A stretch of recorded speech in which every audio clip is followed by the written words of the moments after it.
Ashama akkam jirtu hordoftoota koo pirezidaantiin mootummaa naannoo Oromiyaa obbo Shimallis Abdiisaa barreeffama dheeraa dhimma warraaqsa diinagdee Oromiyaa irratti xiyyeeffate baasaniiru. Barreeffamni dheeraan fulbaana 3 bara 2016 fuula miidiyaa hawaasummaa pirezidaantii Shimallis Abdiisaa irratti ba'e kun keessumattuu hooggantoota sadarkaa adda addaatiin uummata tajaajilaa jiranii fi hawaasa guutuudhaaf barbaachisaadha. Hubannoo kan gabbisudha. Dubbisuu qofa osoo hin taane dhaggeeffachuudhaan qalbeeffachuunis ni filatama waan ta'eef kunoo akka ittaanu kanatti isiniif dhiyeesseen jira hordofaa.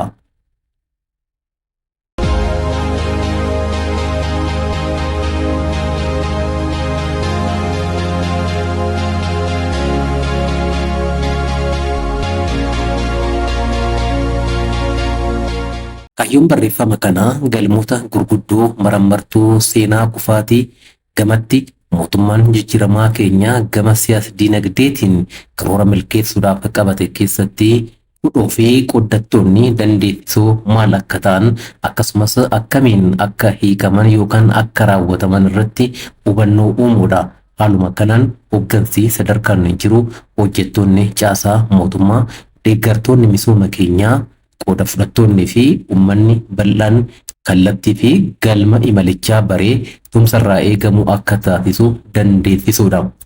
Hooggansi jijjiiramaa naannoo fi biyya keenya marammartuu seenaa kufaatii keessumaa hudhaalee siyaasa diinagdee biyyaa fi naannoo keenya irratti hubannoo gadi fagoo fi gaabbii nama hin raffifne qabateetu hojiitti gale.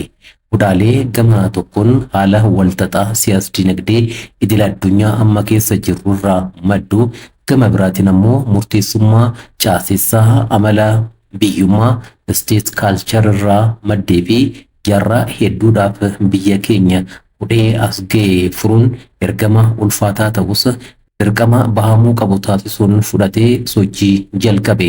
Jijjiirama gosa kamuu milkeessuudhaaf hubannoon haala qabatamaa siyaasa diinagdee biyya keessaa fi idil addunyaa dhimma murteessaadha. Akkuma amma kaasuuf yaallee hooggansi jijjiiramaa keenya haala qabatamaa siyaasa diinagdee boodatti hafa murteessummaa caasessaatiin ukkaamamee fi ijaarsa biyyaa hin goolabamne dhaale. Haala qabatamaa idil addunyaa irratti ariitii guddina qalbeeffannoo nam tolchee artificial intelligence fi teeknooloojii hariiroo fedhii fi dantaa taatota idil addunyaa taateewwan gurguddoo lola dhukkuba daddarboo kalaqaa fi kanaaf kan kana fakkaatan eeruu dandeenya. Inni biroo murteessummaa caasessaati. Murteessummaa caasessaa yoo jennu qoddattoota adeemsa seeraa dheeraa keessa amala biyyummaatti jijjiiruun dhiibbaa bu'aa adeemsa kamiyyuu hanga murteessuutti deemuu geessisuudha. Bakka caasessi akaakuu wayii amala oltee bultee ta'etti bu'aan adeemsa baramaa tokko kan beekamudha. Jijjiirama kan hin qabnedha. Barbaachisummaa warraaqsa diinagdee. Hooggansi jijjiiramaa naannoo keenyaa duraan dursee rakkoolee siyaasa diinagdee barootaaf kuufamaa turan adda fo'ee itti aantee ammoo imaammataa fi tarsiimoo akkasumas karoora raawwii misooma ariifataa haqa qabeessaa fi itti fufiinsa qabu mirkaneessu qorannoo beektota hedduu hirmaachisee fi beekumsa qabatamaa lafarratti raawwatamuu danda'uun deeggarame ifoomse. Qoddattoota kanneen irratti hundaa'uudhaan galmoota akka mootummaa naannoo Oromiyaatti milkeessuu barbaadu tokko lama jechuudhaan adda baasee tarreesse. Galmoonni kunneen galmoota amala wal humneessuu yoo ta'an lakkoofsaan 3. Tokkoffaa dhaloota barnoota qulqullina qabuu fi teeknooloojii hidhachiisuun dorgomaa taasisuu. Lammaffaa ummata diinagdeedhaan ga'oomsuu fi sadaffaa sirna cimaa ummatummaa gonfate ijaaruudha. Galmoota kanneen adda baasuus lafa caasessi sakaalee nama danquuf jirutti adeemsa diinagdee baramaadhaan akka fiixa hin baane hubachuun murteessaa ture. Kanaaf milkaa'ina galmoota kanneeniitiif warraaqsi diinagdee dhimma dirqamaa ta'ee kan kaa'ame. Itti aansee diinagdee hirkattummaa fi rakkoo walxaxaa keessa jiru keessa dhaabbannee warraaqsa diinagdee dhugoomsuudhaaf qoddattoota barbaachisoo adda baasuun dirqama ture. Dabalataanis qoddattoonni adda ba'an kanneen wal humneessoo fi furguggaa'aa ta'uu qabu ture. Qooddatoonni kunneen afur yoo ta'an isaanis kanneenidha.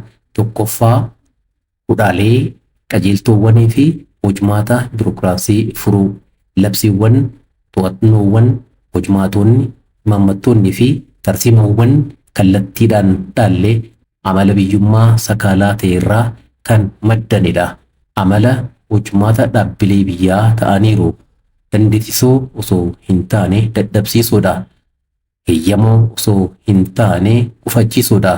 Wal simuu osoo hin taane wal hudhoodha. Dilbii fi dandeettii gochuu uummataa ilaalcha keessa kan galchan miti. Walumaa galatti heeyyamoo hin turre. Kanaafuu warraaqsa diinagdee uumuu gaafa iyyaannu sakallaa caaseessaa akka kanaa keessaa kan fooyya'uu qabu fooyyessuu, kan jijjiiramuu qabu jijjiiruu, kan diigamuu qabu diiguudhaan of duraa kaasuun dirqama keenya ture. Lammaffaa hooggansa barri barbaaduu horachuu. Amalli baramaa hooggansa keenyaa gama isaatiin qajeeltowwanii fi hojmaata biirokiraasii kaafnerraa madda. Amala biyyummaa dhoksuudhaaf dhaabbatirraa madda. Dhorkuu, wal sakaaluu, dhibaa'ummaa, ofittummaa jettee fi kanaaf kan kana fakkaataniin bakka bu'a. Hooggansi hedduun maqaadhumaaf kantiibaa, pirezidaantii, bulchaa yookaan manaajera jedhama malee dubsammuu isaatti fiitaawuraarii, giraazmaach, qanyaazmaachidha. Iddoo jiru kan taa'e dhorkuudhaaf se'a. Waan tokko akkamitti akka hin taane himuun kaayyoo itti aangee itti fakkaata.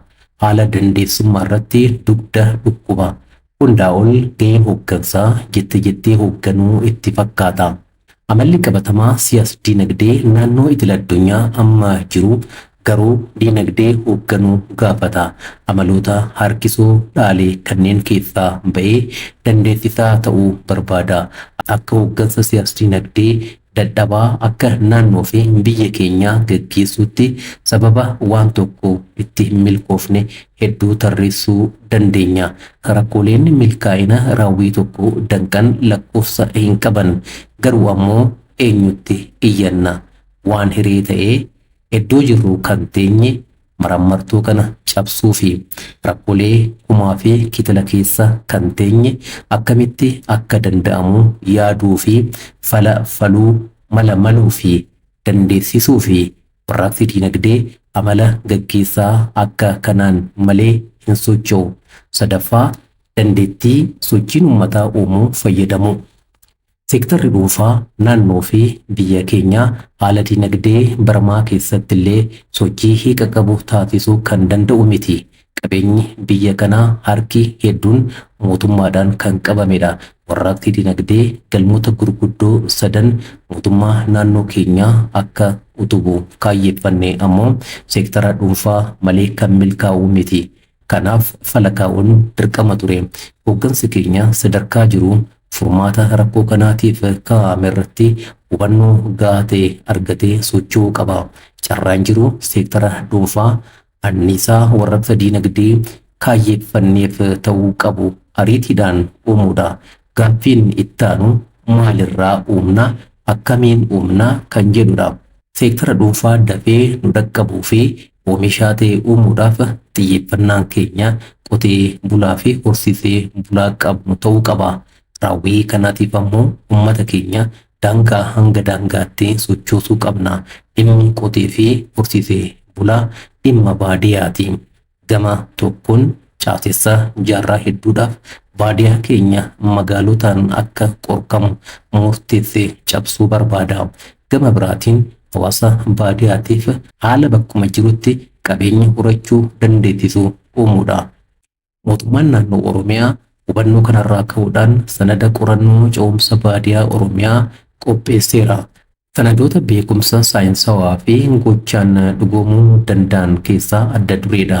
Sanadichi toora qabiyyee murteessummaa caasessa baadiyyaa keenya magaalaan akka qorqamu cabsuu dandeessisan 9 adda baaseera. Hooggansi keenya toora qabiyyee kanneeniitiif xiyyeeffannoo kennee hubachuun irraa eegama.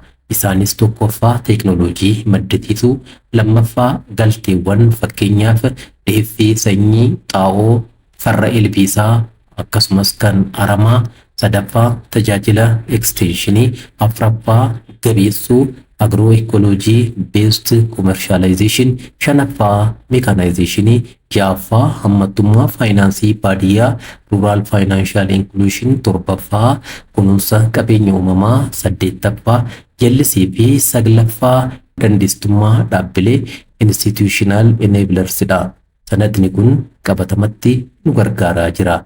Fakkeenyaaf tarkaanfilee haaraa niiw inisheetiif yeroo yeroodhaan seektaroota adda addaa keessatti hojiitti galchaa jirru eessumaayyuu hin finnu.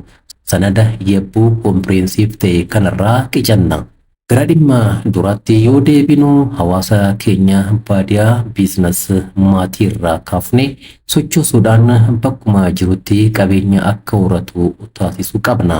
Bakka hariiroon magaalaa baadiyaa isa duraatiif oguutti gaaffiin namni dhuunfaa tokko baadiyaa keessatti akkamitti qabeenya horata jedhu ka'uun hin oolu. Milkaa'ina kanaatiif ammoo dilbii baadiyaa jiru hubachuu, labsiiwwanii fi to'annoowwan danqa jijjiiramaa ta'an yookaan fooyyessuu yookaan jijjiiruu yookaan haquu, hammattummaan faayinaansii baadiyaa akka dabalu taasisuu, qabeenya baadiyaatti horatamuuf istaandaardii baasuu, qabeenya baadiyaatti istaandaardii taa'een horatameef gatii sona qabeessummaa kennuudhaan ittiin liqeeffachuu dandeessisuu, aadaa qusannoo liqii fi investimentii dagaagsuudha. Afraffaa dhaabbilee misoomaa mootummaa hirkootti guddisuu, seektara dhuunfaa qotee fi horsiisee bulaarraa uumuuf karoorfame hanga dursa fudhatutti dhaabbileen misoomaa mootummaa si'eessituu ta'uudhaan gargaaruu qabu. Garuu ammoo dhaabbileen misoomaa mootummaa naannoo fi biyya keenyaa dhaallee hirkoodha. Kaayyoo biraa kan utubanii miti ofiifuu ittiin hin dhaabbatan. Mootummaan gama isaatiin sochii ce'umsa baadiyaa qabameen milkeessuudhaaf maallaqa guddaa barbaada. Kanaaf fallee jiru dhaabbilee kanneen cimsuudha. Cimsuu yoo jennu dhaabbilee kanneen kasaaraa keessaa baasuu qofa osoo hin taane ofirra darbanii sochii ce'umsa baadiyaa faayinaansii akka godhan taasisuudha. Gaaffiin inni guddaan akkamiin hirkoo ta'uu danda'u kan jedhudha. Ergama kana milkeessuuf ammoo kallattiiwwan afur kaa'amaniiru. Tokkoffaa dhaabbilee haaraa baay'isuu. Dhaabbilee kana baay'isuu irratti sheer kaampaanii, jooint veenchar, pabliik piraayiveet paartinarshiip fayyadamuu dandeenya. Bakka dilbii guddaan hirrinni gabaa yookaan maarkeet gaap bal'aadhaa fi fedhiin misoomaa olaanaa jirutti seektarri dhuunfaa amma jiru dandeettii kana guutuu hin qabnetti lakkoofsa dhaabbilee kanneenii guddisuun ni danda'ama, dirqamas. Lammaffaa dhaabbilee qabnu bu'aa qabeessa efficient taasisuu. Dhaabbileen kanneen imala bu'aa qabeessummaa jalqabuun dura itti fayyadama teekinooloojii fi siistem irratti hojjechuu qabu. Inni biroo gaggeessaa cimaa uumuudha. Gaggeessaa cimaan jijjiirama dinagdee fi biizines hoogganuu fi kalaqaan masakamuun rakkoo walxaxaa ibsituu dhaabbilee kanneeniif ta'an hambisuu kan danda'udha. Gaggeessaa cimaan wal simannaa hariiroo bal'aa holistic approach milkaa'ina kaayyoo waliigalaa humneessuu kan eegu. Sadaffaa walitti qindeessuu. Dhaabbilee bittinna'an kanneen walitti qindeessuun investiment portfooliyoo gurguddoo lamaa sadii uumnee biizines adeemsisuu qabna. Biiroon dhaabbilee misoomaa mootummaa naannoo Oromiyaa amma jiru hooldiing kun akka uumamu mijeessee bittinnaa'uu qaba. Afraffaa bu'aa argamsiisuu. Dhaabbileen misoomaa mootummaa waggaadhaa hanga waggaatti hirpha mootummaatiin lubbuu tursiifataa turan. Hojii jijjiiramaa raawwatameen bu'aan biliyoonaan lakkaa'amu dhagahamaa jira. Haa ta'uutii dhiibbaa eeyyantaa hiika qabu taasisuudhaaf yeroo gabaabaa keessatti bu'aa mana tiriliyoonaa dhaatu argamsiisuu jalqabuu qaba. Oodiitii deemsa haganaa goota afran darban gama hudhaalee qajeeltowwanii fi hojimaata biirokiraasii mootummaa danqa warraaqsa dinagdee ta'an furuutiin amma tokko tarkaanfanneerra. labsiiwwan qaraxa galtee qonnaa, qajeeltuu investimentii, seera galii to'annoo sochii daldalaa fi kana kan fakkaatan marii mootummaa federaalaa waliin taasisneen akka fooyya'an yookaan akka jijjiiraman gochuu dandeenyeerra. Hojmaata heeyyamaa daldalaa fi sassaabbii galii fooyyessineerra. Haa ta'u malee jijjiirama gama kanaan gufuu qabu waliin wal bira qabne yoo ilaallu karaa dheeraatu nu hafa. Hooggansi keenya yaadarrimee fi hooggansa dinagdee amma tokko hubachaa dhufaa jira. Dilbii dhokataa ilaaluu jalqabaa jirra. Dhimma maaliitiif iddoo sana akka taa'e of gaafachuutti seenaa jira. Barbaachisummaa kalaqaa amala karaa ogummaa fi beekumsaa fudhachaa jira. Yoo kana jennu ammallee ofittummaan, hanni, dhibaa'ummaan, hinaaffaan, aantummaan ummataa dhabamuun amaloota hooggansa keenya ibsan ta'uu dagatamuu hin qabu. Ni jalqabne malee hin qaarine hedduutu nu hafa. Ummata sochoosuu jalqabneerra. Dandeettiin gochi ummata raajii akka ta'e hubatamaa jira. Qotee fi horsiisee bultoota kumaatamaan lakkaa'aman gara investimentiitti ceesisneerra. Leenjii bulchiinsa piroojeektii fi investimentii itti fufiinsa qabu kennaa jirra. Garuu ummataa'ummaa tartiibuu imaammataa piroojeektoota tarkaanfilee addaa akkasumas raawwii isaaniitiin yoo safarre ammas jalqabarra jiraachuu liphii ijaateef dagachuu hin qabnu. Waggoota lama dura waa dhaabbilee misoomaarraa argamu dhaga'uun waan barame hin turre. Amma waa'ee bu'aa haasa'uu jalqabneerra. Gahee ce'umsa baadiyaa Oromiyaa qabameef seektara dhuunfaa qotee fi horsiisee bulaa giddu galeeffate keessatti bahuu qabuun yoo madaalame garuu homaa hin tarkaanfanne jechuu dandeenya. Gaggeessaan dhaabbilee kanneenis jijjiirama qabatamaa fidee fi fidaa jiruun qofa kan madaalamu ta'a. Gaggeessummaa dhaabbilee misoomaa gahee isaanii kenname waliin deemuu gonfachuun dirqama bara kanaati. Lakkoofsa dhaabbilee misoomaa 34 amma qabnu dhibbaatamaan ol guddisuu qabna. Walumaa galatti hooggansi sadarkaan jiru waa tokko hubatee socho'uu qaba. Milkaa'ina galmoota sadan akka mootummaatti qabannee jirru baadiyaa giddugala jijjiiramaa taasisuu irratti kan hirkatedha. Kanaaf ammoo qooddattoota murteessummaa caasessaa cabsan adda baasanii irratti hojjechuun dirqama.